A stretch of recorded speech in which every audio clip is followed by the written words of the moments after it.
Hello, everyone. Welcome to the Microsoft Office Add-ins Community Call. My name is David Chestnut, and I am your host for this call. Let's take a look at the agenda and our presenters for today. Joining us are Juan Balmari and Ankush Oberoi. We're going to be talking about shared mailboxes in Outlook. And also joining us is Elizabeth Samuel, who's going to show a new PNP sample that shows how to use the recipient's changed event in Outlook.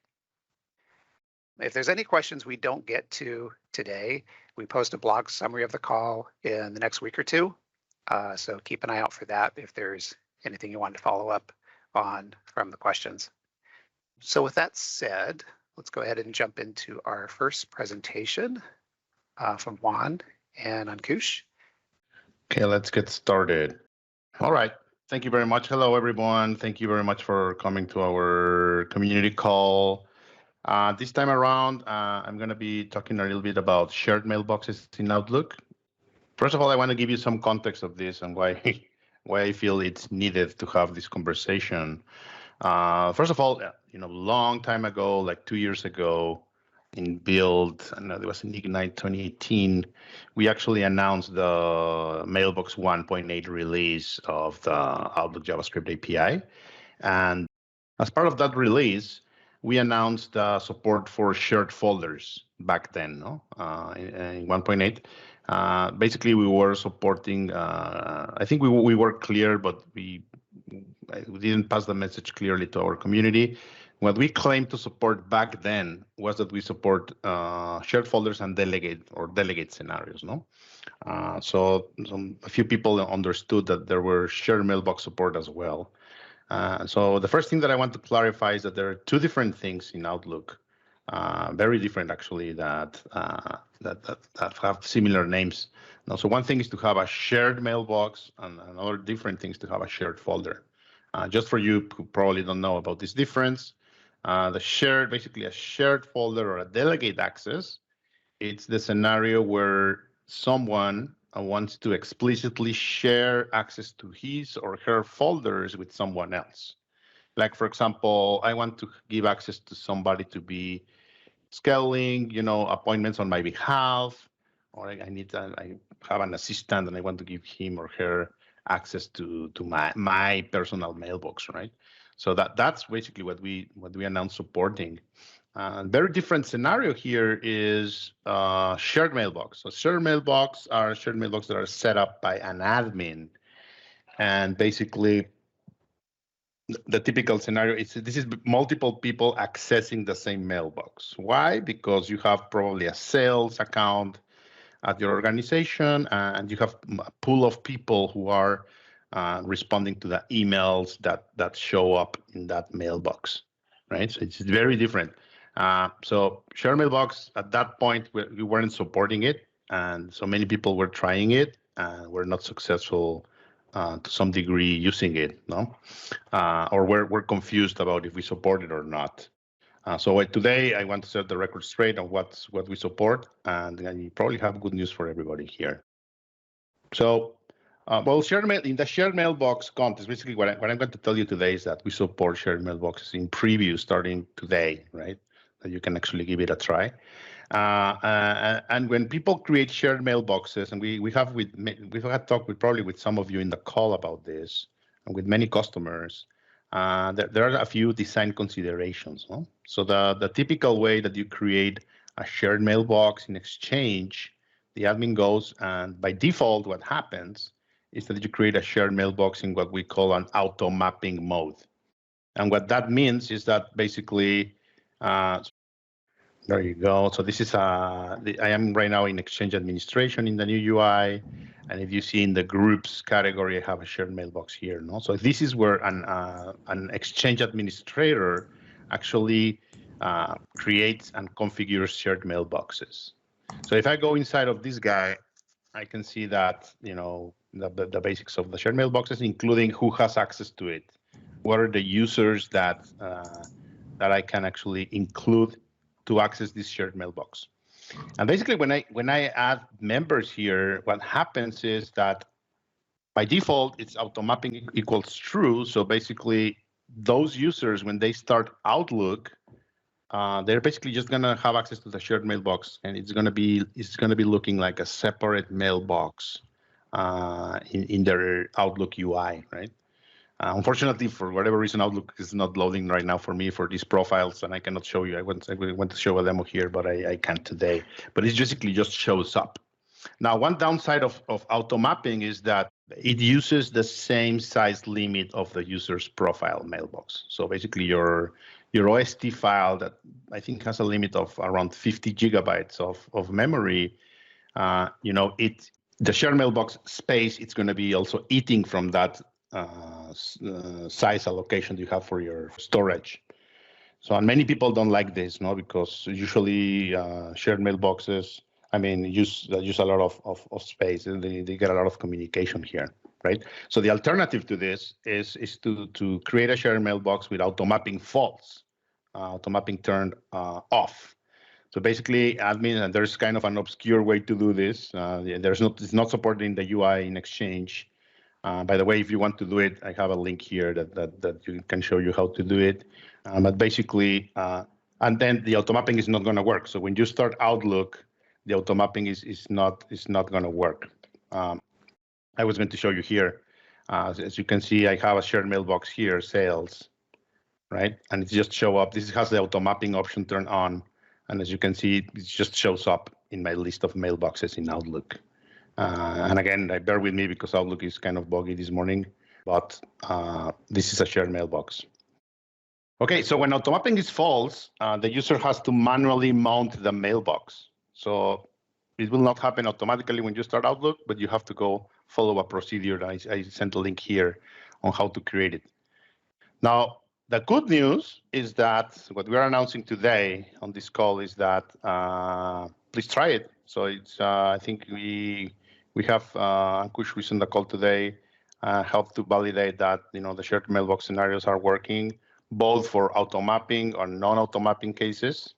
So it's in preview right now. Okay, so we're declaring it in preview. The preview is gonna work for Windows, online, and Mac. So give it a try in all the platforms. You don't need any manifest changes. So if you can recall here, this is important. If you want your add-in to show up in the context of a shared mailbox, please make sure to include the support shared folder manifest tag in order for your add-in to show up in a shared mailbox. And the other thing that it's as part of the shared folder feature that we shipped, we provided you JavaScript API that it's called Get Shared Properties Async, where you can actually go and call it and then get the permissions of get the information about the shared folder on shared mailbox. Among other things, you can actually find out what types of permissions you have associated with this mailbox. And of course, you can use the URLs to make REST calls using our REST APIs. All right, so, and then finally, we still have a few known issues. So shared mailboxes is, they have a property that you can actually hide them in the global access list. So if you decide to hide the shared mailbox, then the add-ins are not going to be supported in that case. So if they hidden, we don't support add-ins when the shared mailbox is hidden in the global access list. Basically, the item is going to be null. That's one thing that it's a known issue. The second known issue, and it's not an issue really, but it's just for your information, is that there's another type of mailboxes that we know as group mailboxes. Basically, when you create new groups and teams within Outlook, we still don't support add-ins in that type of mailbox. So, and I see we have a few questions in the chat. Ajay, how are you? Supports for, yes, event-driven add-ins, all the events are supposed to work also in shared mailboxes. Yes, Henry, we're using event-driven add-ins called with shared mailboxes. Yeah, you got my love there with that comment. But anyways, just the idea is that you give it a try, and if there are any, so the call to action, folks, please here is that. Let me see if I can do the demo later today. So please give a share mailbox a try today. Add the entry in the manifest, try it across platforms. And if you find any issue, we are at this point super interested in hearing about it. So please go to our issues in GitHub and report an issue around this, and we will immediately engage with you and find out what's going on. Right. So, okay. So Dustin is asking about old and new Mac. Yes, 1.8. The requirements at 1.8 is supported in both the old and the new Mac experiences. So we will follow up with your comment that get shared properties is undefined. Thank you for mentioning that. There you go. Okay. Public folders next after groups. Gary, thank you for asking that. Wait, let's talk about it. It's not in the backlog currently. This is what we have right now, but we can certainly take a look into that. All right. So that's basically what I have for you guys today. Thank you very much for listening. David, over to you. All right. Yeah, thank you, Juan. So next up, Elizabeth will be talking about the new PNP sample for recipients changed event. Good day, everyone, or good night, depending on where you are. So I'm going to chat about a PNP that I worked on that's mostly showcasing the message recipients change event that we have in Outlook that's currently in preview on the event-based activation. A few things about the PNP itself. So the key features, as I mentioned, is about the event-based activation feature on message recipients changed event. We're also using the preview object, that's the session data property bag, and a feature that's been there from 1.9 requirement set, which is append on send. The event that this event particularly activates on messages during compose mode. They're on new messages, they're on replies, they're on forwards, including replies and forwards. They do not include if you're editing a message. The clients that support this are currently the web browser and so I'm going to share my screen now so you can see how that works. Okay, so what's happening here is I am going to sideload the add-in from the PNP repo.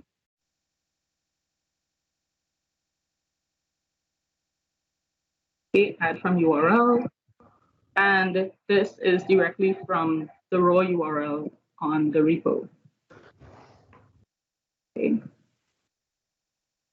All right, there we go. All right, now I'm going to do a new message. And I'm going to turn on DevTools console. So hopefully you can see what's going on with that. All right, so let's say we have, okay, at console. So as you can see, the external tag popped up here. And basically, I added a whole bunch of logging. So you can see really easily what's been happening. This is the method we were in. This is the event object that came back with the event, which shows that in the change recipients, we only changed the 2. Then we do some other stuff. This kind of shows that, hey, at Santoso is an external user, and that I set the session data object to true. Let's see. We had no subject, so it was empty, but then we added a tag and set disclaimer. So that's another thing that this does, which is why we're doing append on send. When we actually send this, it should add a disclaimer. So let's say that. Disclaimer should.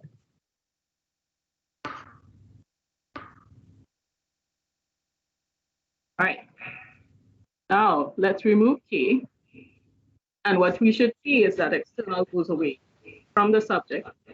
And you'll notice that we cleared the disclaimer. I'm going to put K back. Right, back again, and let's send it. Now in sent, we have our disclaimer. Yeah, K is not real. So, all right. So the caution here is that this email includes external recipients. This also works in the CC field, the BCC field. So we have it checking all those fields in case the recipients change there. Like I mentioned, it works in replies, in reply all, before kind of thing. And it also works in right.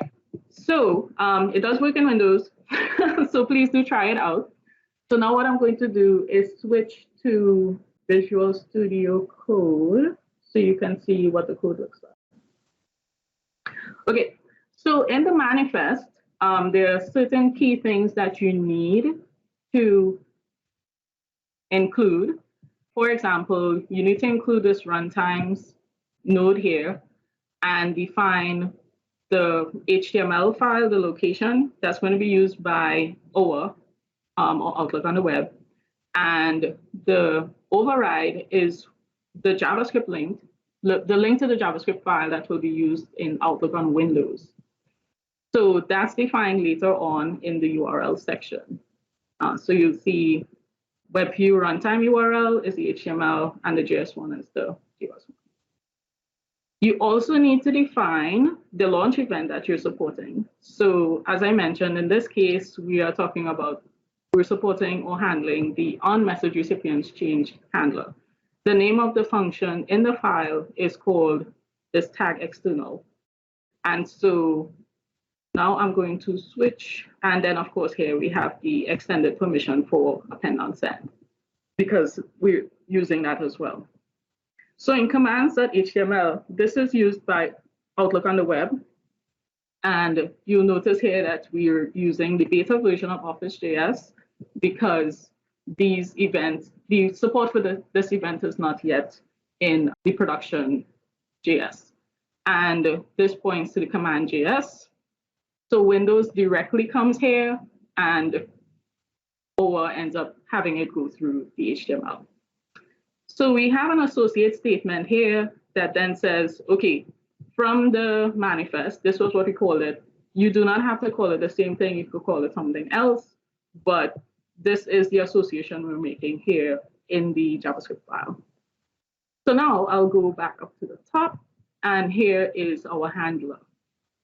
So in a handler, it is possible for you to have multiple, at least right now, it's possible for you to have multiple fields come back as true at once, particularly on Windows right now. So on reply, it may come back and say, well, oh, you have stuff in the 2 and the CC, so they both come back as true for now. All right, so in the one that handles 2, they're all pretty similar. All that changes is if you're getting the 2 recipients or the CC or the CC. And so basically we say, well, okay, it changed. So let's go get the 2 recipients and check to see if they have any external users.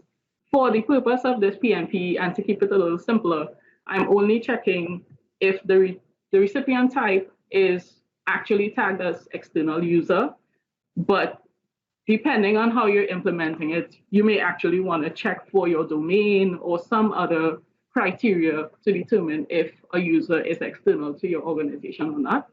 But this was simply so that you can see how you might do it. So if we determine that it does have an external user, however you define that, then we set the session data to true for the 2 field. And if it's not, then we set it to false. So you also get to see how the session data works. So then we have a version of that for the CC, and the BCC. Okay, so in the set session data method, we then set it to the key and the appropriate value. If it turns out that the value was true, then we actually just immediately go ahead and tag the subject with the external flag, and we call append on send in tag external. If, however, it ends up being false, then it's possible that the other fields had already been noted as being true. So we go ahead and check the session bag to see if anything says it was true. And if at least something says it's true, then we go ahead and call tag external. But if at that point, everything says we're false, we go to tag external and say, nothing's external, go ahead and remove any flag that's there and clear the disclaimer with append unset. So now in tag external, we say, okay, if it's true, then have external, let's do all that awesome stuff, prepending on the subject. And if it's false, then we go ahead and trim out the subject, remove external, all that good stuff. And then we clear the disclaimer. So that's pretty much the PNP as it stands. I have not been keeping track of the messages, so let me go check that now. But that's pretty much what the PNP entails. So I hope you all go on and try it and play around with it and let us know if you have any feedback about that. Thank you so much for your attention. Yeah, thank you. I just kind of want to do a little segue what Elizabeth was talking about with the sample. Just point out kind of a few other PNP updates, just kind of minor news items. Let me minimize this here. So I wanted to let folks know that we've moved the SSO samples. So if you're looking for like the Outlook, add an SSO, Office, add an ASP.SSO. These used to be separate repos. We've combined them into PNP so we can consolidate and track all of the information and issues about any of these samples in one location. Just makes things easier for everybody. And we also did some updates to these, so they should all have like latest packages and things like that when they're running. So take a look if you're looking for them. The old repos actually just will point you here, so so nobody should get lost. And another thing I wanted to point out, Elizabeth was showing this in the sample that Elizabeth is showing, and this is something we're doing with a lot of the PNP samples, is we're moving them to not have Yo Office projects or big project builds around them. Instead, they're just hosted on GitHub through GitHub pages, which means you can take like this manifest and just sideload it and it just runs. You don't have to go through a whole build process. We're finding this just simplifies things. So really the code you're going to see here is just more of the sample code, not a lot of project code. Also helps us because we don't have to keep tracking down all the security alerts that pop up on the packages that you always have to have in all these big sort of Node.js kind of builds. So hopefully that makes it easier for folks. By the way, David, sorry to interrupt you, but we can do the demo of the shared mailbox if you have some time for us. Thank you. Oh, yeah, we definitely have time. Do you want to do that right now? Sure. So Ankush is here in the call. Ankush, if you want to share the demo, would be awesome. Yeah, go ahead. So I'll go ahead and present my screen. So yeah, here basically I'm logged in as Adele as a part of an organization, and here on the left-hand side, the sales and marketing is a shared mailbox that my admin created.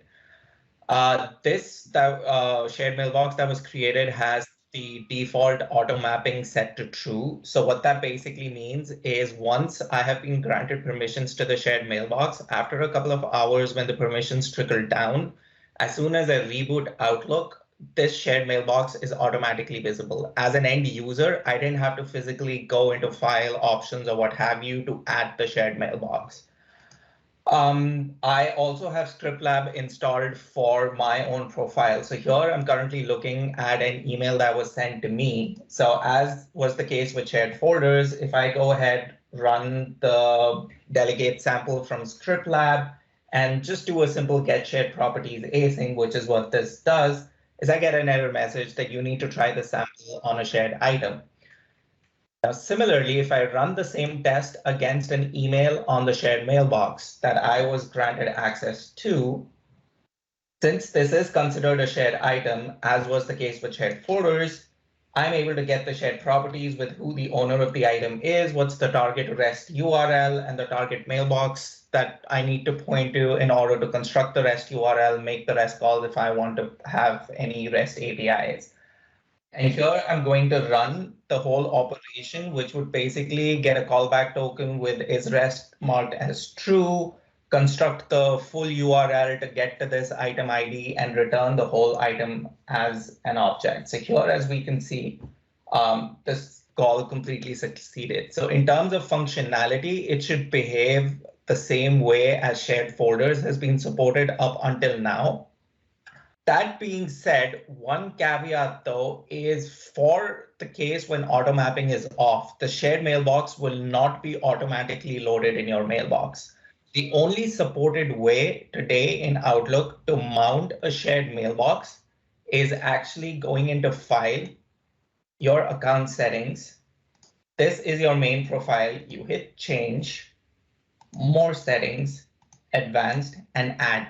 This is where you will add a shared mailbox from if the auto mapping field was set as false when the shared mailbox was created by the admin. One another thing that you can note is because this current shared mailbox that was added in my profile called sales and marketing was with auto mapping true, it does not show up in this dialog box for open these additional mailboxes. What that means is if I were to ever go and remove this from my profile for, say, the reasons like Juan pointed out that it's using too much space from my PST or what have you, an admin intervention is required because I physically have no way to remove a shared mailbox for which the auto mapping was set as true. That is all there is to shared mailboxes. Yeah.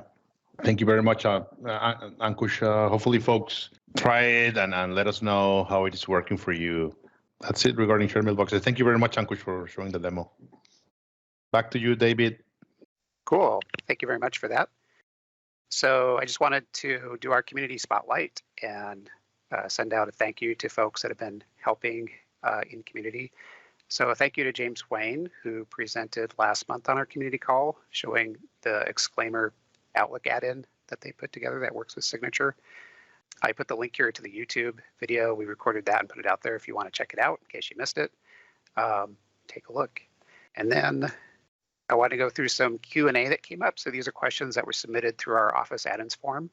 So I want to take some time to answer these. And then if you want to ask questions on the next call, I'll share a link to that on the last slide here soon. So our first question was, we're at the OnSend event.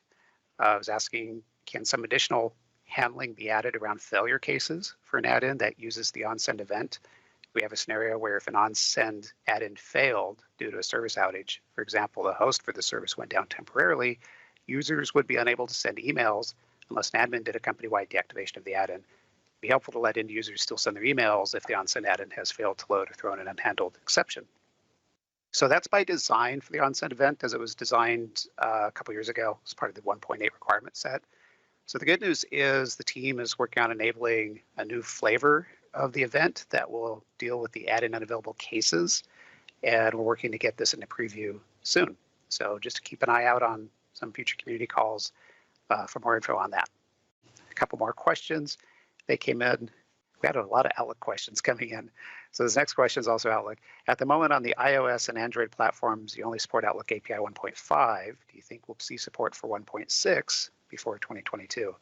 So we do have that on the backlog, but unfortunately we don't have an ETA yet on when exactly that's coming out.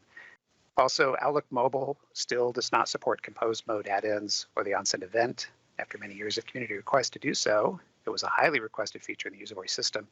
When will Outlook Mobile support both of these? And how did the Exclaimer add-in from the June 2021 community call work on the Outlook Mobile without support for compose mode add-ins? So this is another thing that's also on the backlog, and we just don't have an ETA for it yet.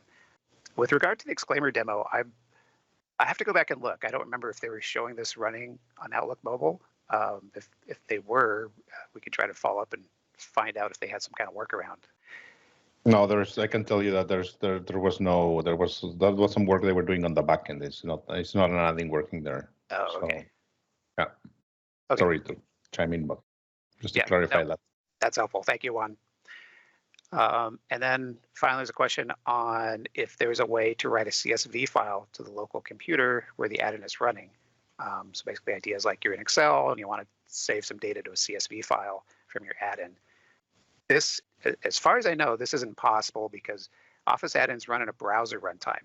So they're just like any web app that's running in a browser. You can only do what the browser is going to allow you to do. So there isn't really a way to write to the disk. You can read files by popping up a dialog, and if the user selects a file, you can go read that file. But writing to it in general isn't going to work. What I would recommend is looking into using something like Microsoft Graph and OneDrive to save files, because you can call into Graph and OneDrive and interact with files there. I will do a double check with the team, just make sure I'm not missing something. This is one of those, like, I'm 99% sure it works this way. Just be sure I'm not, maybe there was some API I wasn't aware of. But, and if that's the case, I'll update it in the blog post we put out afterwards. So that was the questions we had come in. I just wanted to say, if you're new to Office add-ins on this call and looking for information on getting started, we do have 5-minute quick starts. You can go to the aka.ms link there that goes to office-add-ins-docs. And that takes you to your documentation. And we have a variety of 5-minute quick starts for Excel and Outlook and other platforms. So definitely go check that out. We also have additional developer resources. I highly recommend getting a subscription to the Microsoft 365 developer program. That first AK link there gives you a free tenant for developing and testing your add-ins. And I use it all the time. It's highly useful. You can also check out Script Lab at the AK link there. That will allow you to load snippets and run them in the context of an Office host, but you don't have to go set up a development environment. You can just run them, which is kind of nice. It's also a nice way just to kind of test out code without having to go set up a project. A link to our Office add-ins documentation. If you want to engage with us, I'm going to jump to the bottom of this because I saw someone was asking in the chat about, hey, where do we send our requests and ideas now that user voice is no longer where we're doing stuff? So there's a link there for feature requests and ideas to an AKA MS M365 dev suggestions, and you can create ideas there, and we'll monitor those. And then back to the kind of top of that, if you have any technical questions about the Office JavaScript API, or if you have technical questions about developing Office add-ins, we have a Microsoft Q&A site you can go to. There's 2 links there for that. Or you can go to stackoverflow.com, and there's the various tags you can use there for different parts of the add-ins. And if you find something that looks like a bug, let us know on the Office.js repo on the Office Dev org in GitHub. I think that brings us to the end. So I just want to say thank you, everyone, for attending. We'll post a recording of the demos and of this call in the next couple of weeks. Microsoft Community Channel, which is actually where these will go. So you can also follow us on Twitter at Microsoft 365 Dev. And the next call will be coming up second Wednesday of August, the 11th at 8 a.m. Pacific Daylight Time. There's a link there to the call. And if you have any questions, please let us know on the Office add-ins forum. There's the AKA link there. And we will address those in the Q&A on the next call. So with that, thank you everyone for attending, and we will see you on the next call.